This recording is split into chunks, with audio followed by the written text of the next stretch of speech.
Hello students, today our topic is MySQL and in this lecture we are going to discuss aggregate function. In our previous lecture we already discussed about date function, math function and string functions. As far as aggregate functions are concerned, these functions are basically different from all other functions related to date, maths and string function because these functions used with group by clause in MySQL. So let's start. सबसे पहले हमको ये समझना होगा कि aggregate function क्या है और इनको एग्रीगेट फंक्शन क्यों बोला जाता है। एग्रीगेट फंक्शन से यहाँ पर मतलब ये है कि पहली बात तो एग्रीगेट फंक्शन को मल्टीपल रोज फंक्शन बोला जाता है क्योंकि ये फंक्शन मल्टीपल रोज पर वर्क करते हैं, इसलिए मल्टीपल रोज फंक्शन भी बोला जाता है एग्रीगेट फंक्शन को।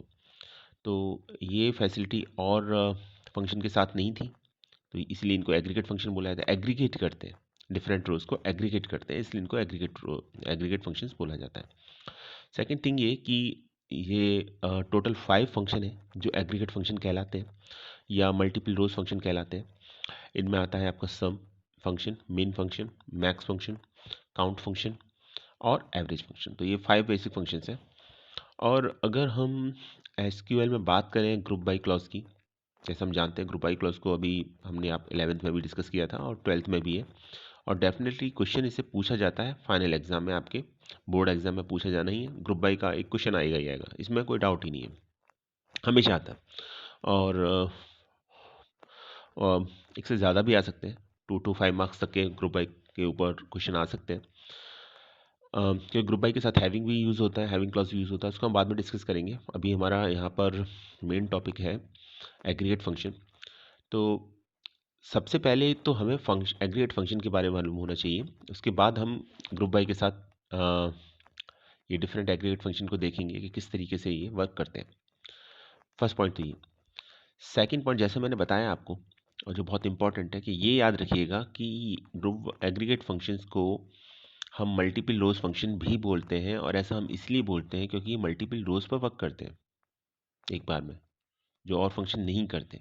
ठीक है, इसलिए इनको एग्रीगेट फंक्शन बोला जाता है, एग्रीगेट करते हैं टोटल को।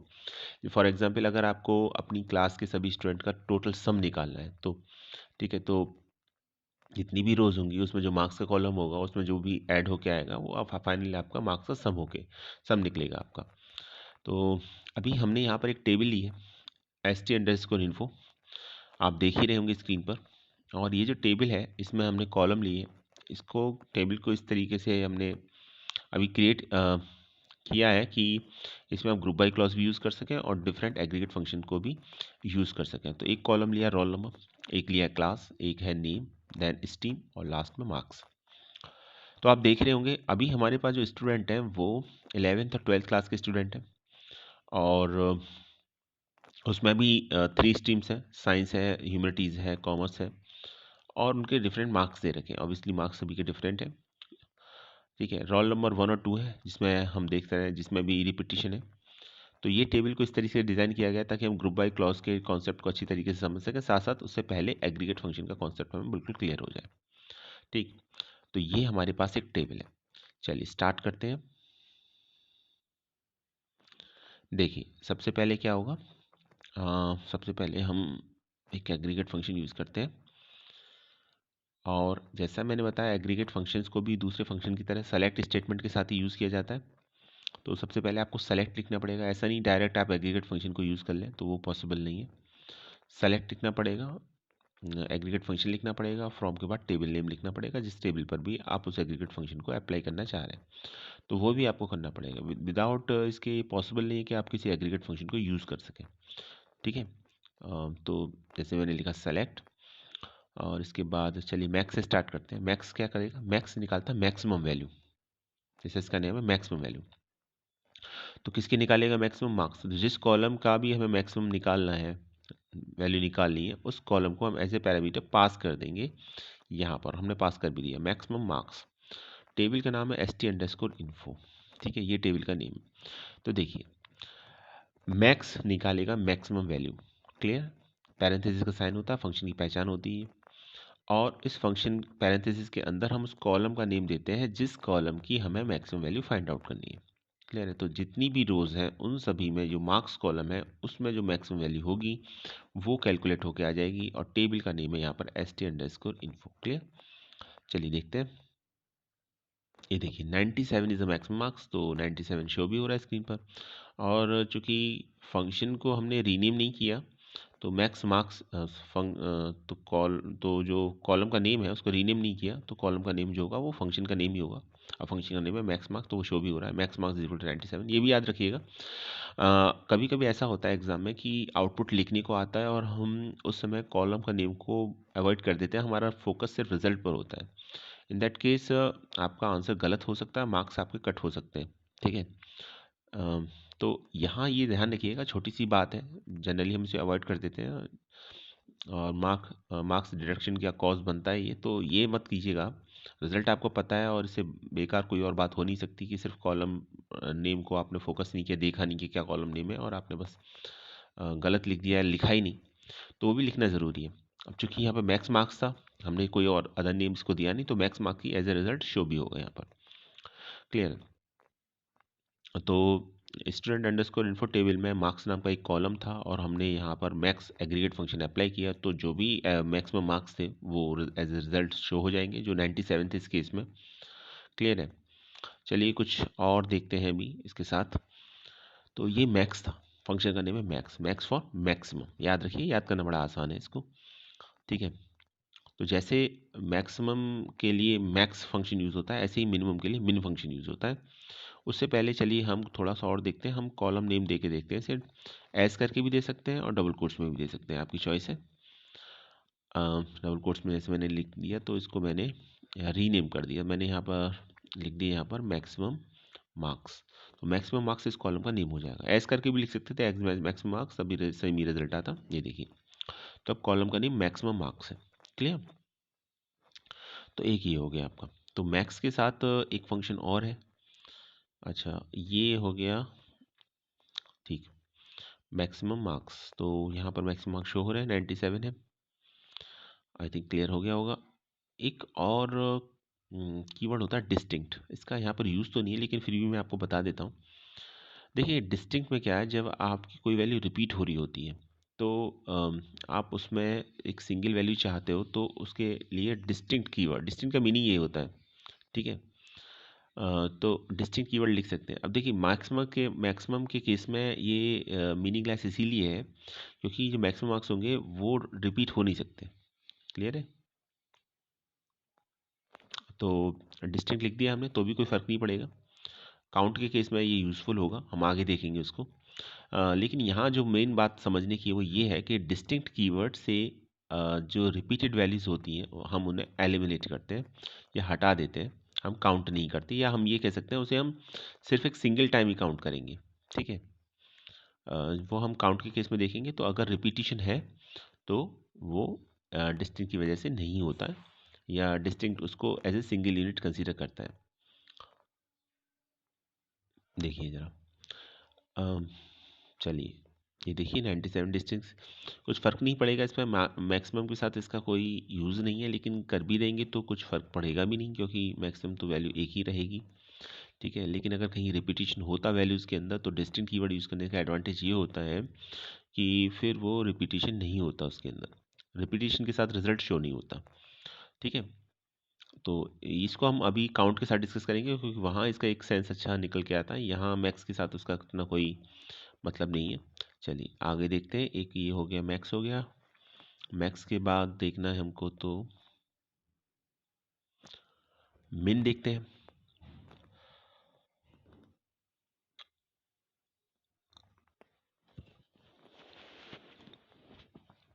मैक्स की जगह अगर मिन कर देंगे तो क्या निकलेगा?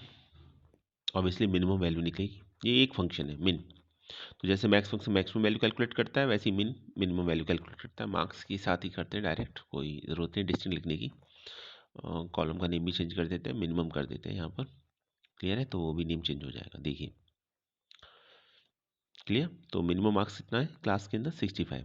65 मिनिमम मार्क्स है, तो ये 65 रिजल्ट भी शो हो गया अब आपका। तो मैक्सिमम शो हो गया, मिनिमम शो हो गया। मैक्सिमम के लिए मैक्स और मिनिमम के लिए मिन। बड़ा आसान है याद करना। ठीक, चलिए आगे देखते हैं। ऐसे ही एक फंक्शन और है, एग्रीगेट फंक्शन, और उस फंक्शन का नाम है सम। तो सम बताने की ज़रूरत नहीं है मुझे लगता है। सम से क्या होगा? टोटल। टोटल कैलकुलेट होगा। किसका? मार्क्स का। मार्क्स का क्यों होगा? क्योंकि marks as a column name दे रखा है हमने पैरेंथेसिस के अंदर। ठीक है, तो ये देखिए 967 ये टोटल मार्क्स हैं सभी स्टूडेंट्स के। तो सम एग्रीगेट, सम भी एक एग्रीगेट फंक्शन है, टोटल निकालता है ये आपका।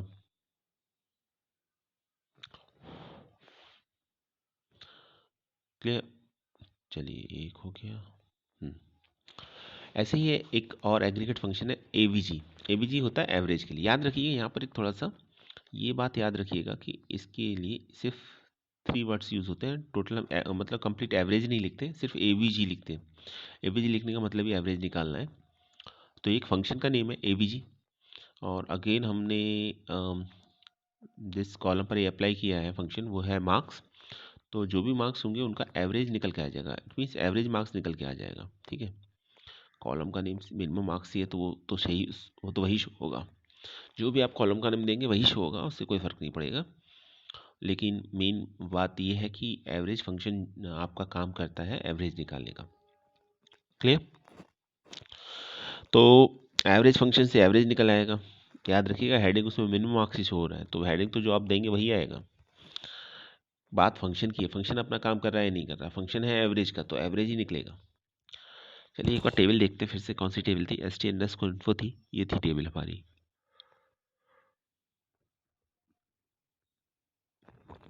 तो 4 हमने डिस्कस कर लिए। कौन कौन से?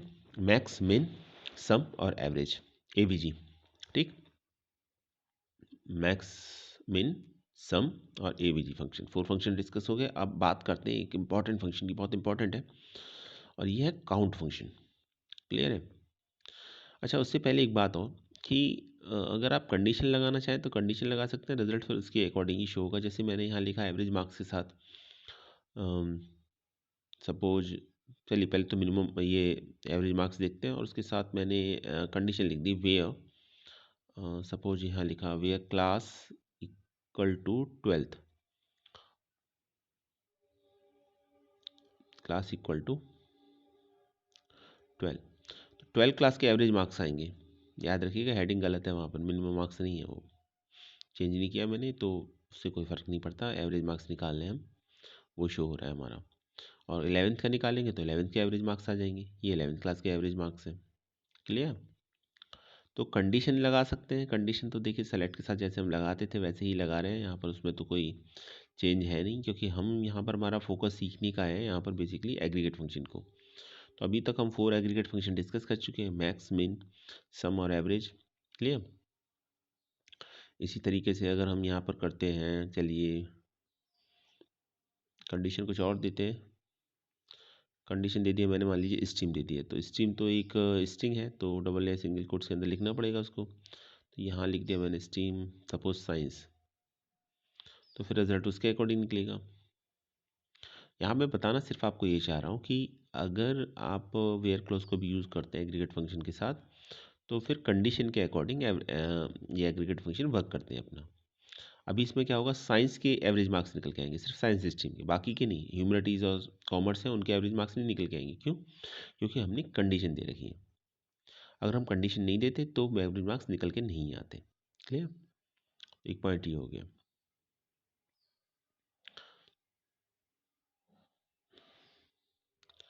अभी चलिए देखिए मैक्सिमम मार्क्स देखते हैं। मैक्स के साथ निकालते हैं तो मैक्सिमम आ जाएगा। ठीक है, कंडीशन के साथ मिन करते तो मिनिमम तो आएगा ही आएगा, वो तो खैर वो तो आना ही है। तो मैक्स निकाल सकते हैं, मिनिमम निकाल सकते हैं, एवरेज निकाल सकते हैं, सम निकाल सकते हैं, वेयर क्लॉज यूज़ कर सकते हैं। मेन पॉइंट ये है। तो जो भी हम वेयर के साथ कंडीशन मेंशन करेंगे उसी के अकॉर्डिंग ये एग्रीगेट फंक्शन वर्क करेंगे। जैसे अभी हमने चलिए सम निकालते हैं, तो स्ट्रीम साइंस, तो साइंस का सम निकल के आएगा। साइंस में जितने बच्चे हैं आपके 11th या 12th में, उन सभी के मार्क्स का टोटल निकल के आएगा यहाँ पर। मेन पॉइंट ये है। क्लियर है? एवरेज निकालेंगे तो एवरेज भी निकल आएगा।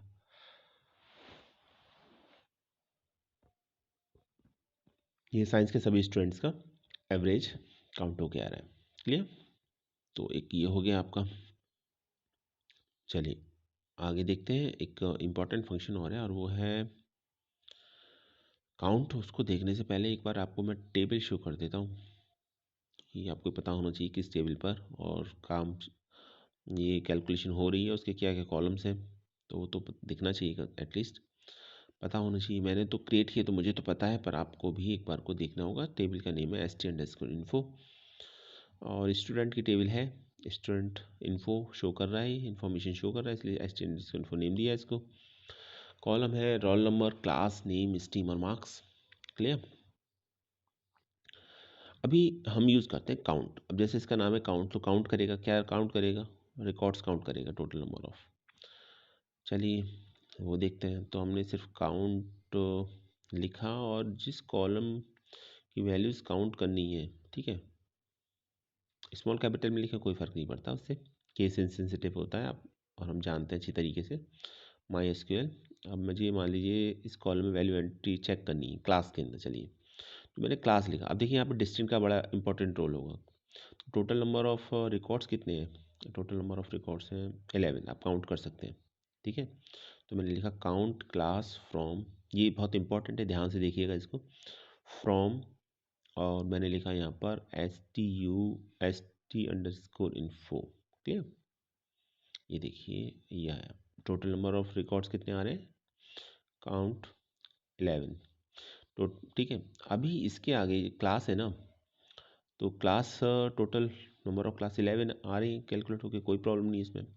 लेकिन इसी में हम एक थोड़ा सा चेंज कर दें, और चेंज क्या करें, क्लास के अगर डिस्टिंक्ट लगा दें तो हमें तो एक बात बहुत अच्छी तरीके से पता है, और वो क्या पता है हमको। अच्छा, इसमें कैपिटल लेटर स्मॉल में लिखने से कोई फ़र्क नहीं पड़ता, ये देखिए आप, ये भी समझ लीजिए, ये केस इनसेंसिटिव है तो इससे कोई फ़र्क नहीं पड़ेगा, तो उससे रिज़ल्ट पर तो कोई इफेक्ट पड़ेगा नहीं। चलिए एक, हाँ तो हम बता रहे थे कि क्लास शो कर रहा है, अभी टोटल क्लास 11 है तो 11 शो कर रहा है ये। लेकिन अगर इसके आगे हम डिस्टिंक्ट लिख दें कीवर्ड, अब देखिए यहाँ इसका इंपॉर्टेंट रोल प्ले कर रहा है। अभी हमने क्या किया था ना कि हमने सम के साथ भी यूज़ किया था इसको, ठीक है, मैक्स मिन के साथ भी यूज़ किया था, एवरेज के साथ यूज़ किया था, तो वहाँ तो यूज़ होने में तो कोई प्रॉब्लम नहीं है, लेकिन वहाँ इसका कोई मीनिंग भी नहीं है, सेंस नहीं निकल के आता वहाँ पर कोई। डिस्टेंट का सेंस निकल के आता है काउंट के साथ। अभी आपने देखिए काउंट डिस्टिंक्ट क्लास किया, तो अभी क्या क्लास हमारी टोटल 11 थी, लेकिन हम जानते हैं कि सभी स्टूडेंट या तो 11th के थे या सभी स्टूडेंट 12th के थे, क्लास 11th से बिलोंग करते थे या क्लास 12 से बिलोंग करते थे, और टोटल नंबर ऑफ रिकॉर्ड्स कितने या टोटल नंबर ऑफ क्लासेस कितनी शो कर रहा था? 11। तो अभी या तो सभी स्टूडेंट 11th क्लास को बिलोंग करते हैं या 12th क्लास को बिलोंग करते हैं, तो अभी यहाँ पर डिस्टिंक्ट अगर हम लिख देंगे तो 11 वाली सभी repeat entries as a single entity consider होंगी। सेम होगा आपका 12th क्लास के साथ, और 12th क्लास की सभी एंट्रीज होंगी वो भी एक सिंगल एंटिटी कंसिडर होंगी, तो टोटल कितना हो गया? टोटल हो गया 2। तो डिस्टिंक्ट करने के साथ रिपीटिशन या रिपीटेड वैल्यूज़ एक तरीके से हम कहें कि अलाउ नहीं होती, ठीक है, और उनको ऐसे सिंगल यूनिट कंसिडर किया जाता है। तो जो भी रिपीट वैल्यू हो रही है चाहे कितनी बार हो रही है, ठीक है, जैसे 1 है तो 100 टाइम्स भी अगर 1 रिपीट हो रहा है तो वो सिर्फ एक ही 1 कंसिडर होगा, बाकी नहीं कंसिडर होंगे। तो ये डिस्टिंक्ट का एक एडवांटेज रहता है डिस्टिंक्ट करने का। तो हमें जैसे कभी पता करना होता है, जैसे इसी केस में है कि कौन कौन सी क्लासेस चलती हैं, ठीक है, तो अभी आपको इसके अंदर आपको पता चल गया कि सिर्फ 2 क्लासेस हैं, यहाँ पर 11th और 12th है। तो डिस्टिंक्ट का ये एक एडवांटेज रहता है। आई थिंक अभी ये क्लियर हो गया होगा आपको किस तरीके से वर्क करता है। ठीक, चलिए अभी ठीक, और देखते हैं थोड़ा सा इसको। अभी आई थिंक ये क्लियर हो गया होगा आपको।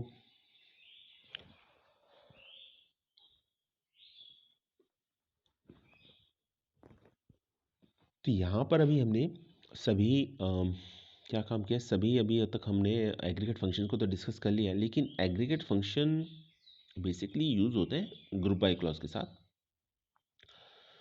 तो सिलेबस में ग्रुप बाय भी है, एग्रीगेट फंक्शन भी है, तो ग्रुप बाय का तो क्वेश्चन डेफिनेटली आना ही है एग्जाम में।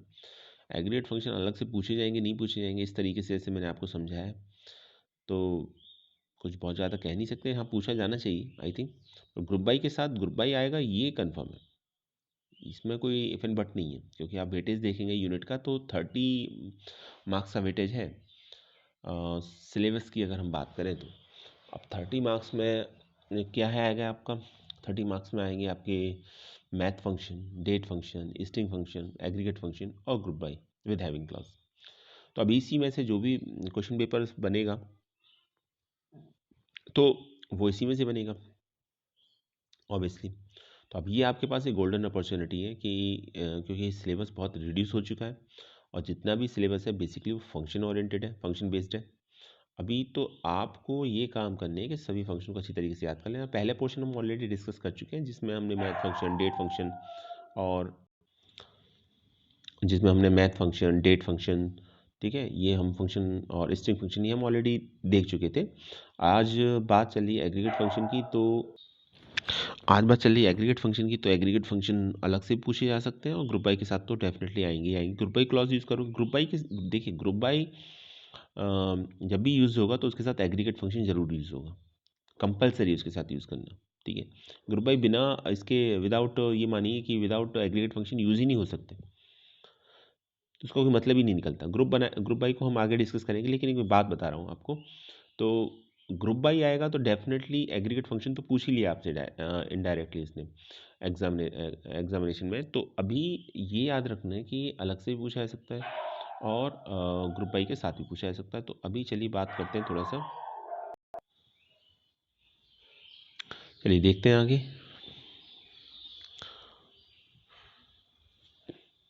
ये थी टेबल हमारी और हम एक काम और करते हैं इस बार।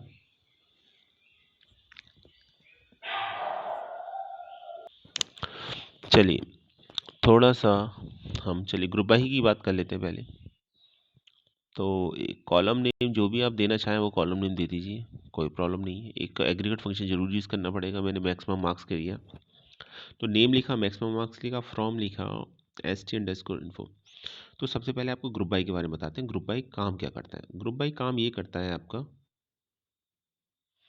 ग्रुप बाई काम ये करता है आपका कि ग्रुप बनाता है, ठीक है। जिस कॉलम को अभी हम नेम देंगे ग्रुप बाई के साथ, उस कॉलम का एक ग्रुप बनेगा। फॉर एग्जांपल आपने दिया column name group by stream, तो समझिएगा स्ट्रीम कितनी है आपके पास, साइंस, कॉमर्स और ह्यूमैनिटीज़।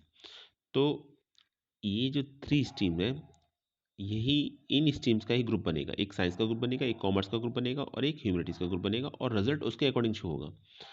अभी ग्रुप बनेगा तो ग्रुप में आप क्या शो करना चाह रहे हैं? फॉर एग्जांपल मैं मैक्सिमम मार्क्स शो करना चाह रहा हूँ, तो उसमें क्या होगा फिर stream wise maximum marks show होंगे, चाहे वो क्लास 11th का है, चाहे स्टूडेंट क्लास 12th का है। देखिए ज़रा करके मैं दिखाता हूँ आपको। जैसे मैंने लिखा name max marks from st_info और यहाँ लिखा मैंने ग्रुप बाई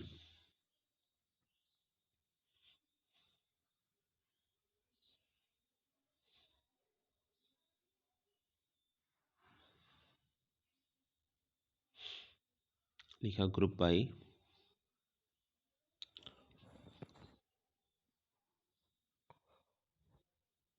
पहले चलिए क्लास करते हैं ग्रुप बाई, ठीक है। क्लास के अकॉर्डिंग ग्रुप बनाते हैं, देखिए क्या होता है। अब यहाँ पर ये जो हमने क्लास का ग्रुप बनाया है तो उसमें नेम को का कोई सेंस नहीं निकल के आता।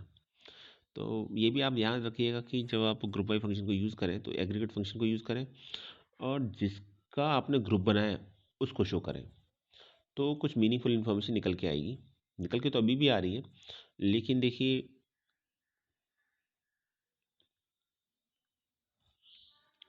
ठीक है। तो अभी देखिए मैक्सिमम मार्क्स शो हो रहे हैं 97 और 95। अभी किसके शो हो रहे हैं, किस क्लास में शो हो रहे हैं ये पता नहीं चला अभी, क्योंकि क्लास के अकॉर्डिंग ग्रुप तो किया पर क्लास को एज ए रिजल्ट में एज ए कॉलम नेम हमने शो नहीं किया।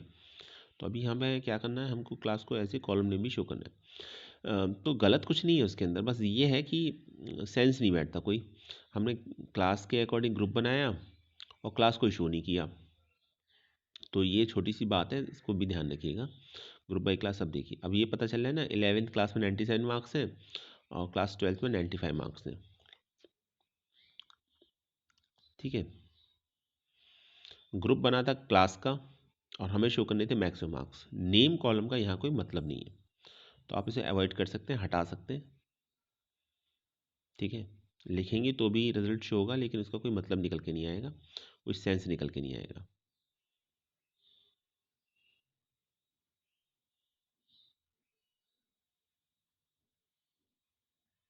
तो ये हमारी टेबल थी, आप देख रहे होंगे, इसमें देख लीजिए आप मैक्स मार्क्स कितने हैं, वही रिजल्ट शो भी हो रहा है। ठीक है,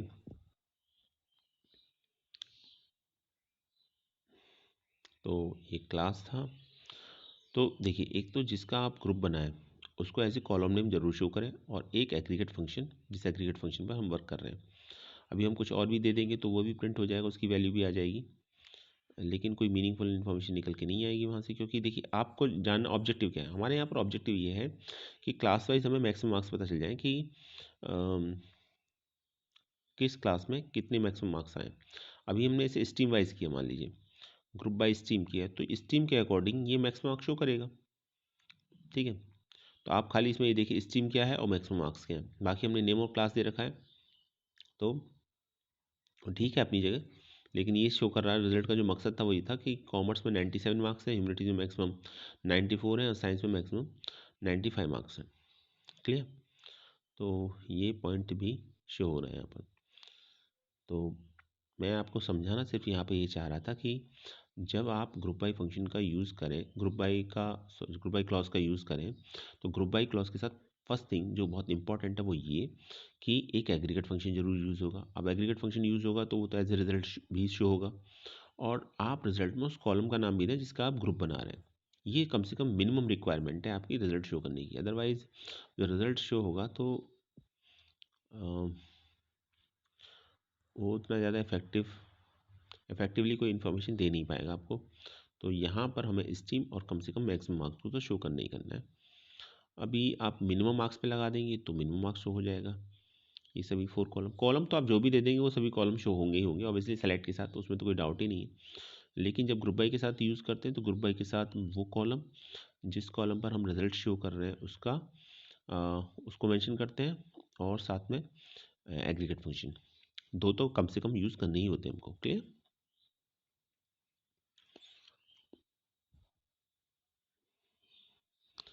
आगे देखते हैं थोड़ा सा और।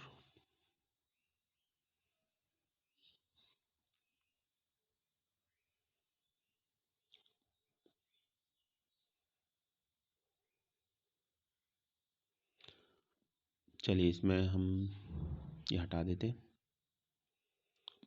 ठीक है, स्ट्रीम वाइज मिनिमम मार्क्स देखते हैं।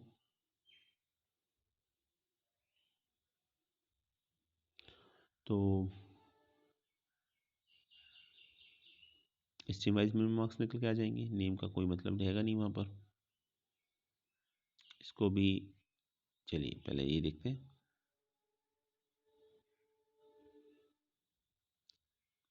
इसको भी हटाते हैं, क्लास को स्ट्रीम और मिनिमम मार्क्स रखते हैं खाली। अब ये सही है, परफेक्ट एग्जाम्पल है ग्रुप बाई का। ग्रुप बाई में आपने देखिए ये है, समझिए आप, जैसे अभी मान लीजिए क्वेरी ये है आपकी कि आपको जो स्टूडेंट का डेटाबेस है उस डेटाबेस में से स्ट्रीम वाइज आपको मिनिमम मार्क्स चाहिए कि साइंस में मिनिमम मार्क्स कितने हैं, वेदर वो 11 से 12 से है वो एक अलग मैटर है। ठीक है, वो अभी हमने कंडीशन ग्रुप वाई के साथ अभी हमने कंडीशन अटैच नहीं की है, वो हम आगे देखेंगे। ठीक है, कल के वीडियो में डिस्कस करेंगे, अभी हम सिंपल ग्रुप वाई को डिस्कस कर रहे हैं। तो स्ट्रीम वाइज अगर हम देखें तो मिनिमम मार्क्स कितने हैं ये रिजल्ट शो करेगा। तो देख पा रहे हैं हम कॉमर्स में 65 है, चाहे क्लास 11th का 12th का डजेंट मैटर, और ह्यूमैनिटीज़ में 79 मिनिमम मार्क्स, और साइंस में 88 है। तो ये परफेक्ट एग्जाम्पल है ग्रुप बाई का। ग्रुप बाई को जब हम यूज़ करते हैं तो ग्रुप बाई के अकॉर्डिंग ग्रुप बाई जो क्लॉज होता है बेसिकली ग्रुप बनाता है, और जैसे हमने यहाँ पर यूज़ किया ग्रुप बाय स्ट्रीम, तो स्ट्रीम का ग्रुप बन गया। अब कॉमर्स में और उसके साथ हमेशा एक एग्रीगेट फंक्शन यूज़ होता है, तो कॉमर्स का एक ग्रुप बन गया। अब चूंकि एक एग्रीगेट फंक्शन यूज़ हुआ है तो हमें वहाँ पे एक इन्फॉर्मेशन चाहिए, और इन्फॉर्मेशन क्या चाहिए, हमें मिनिमम मार्क्स चाहिए, तो हम इसके लिए एग्रीगेट फंक्शन यूज़ करेंगे मिन मार्क्स।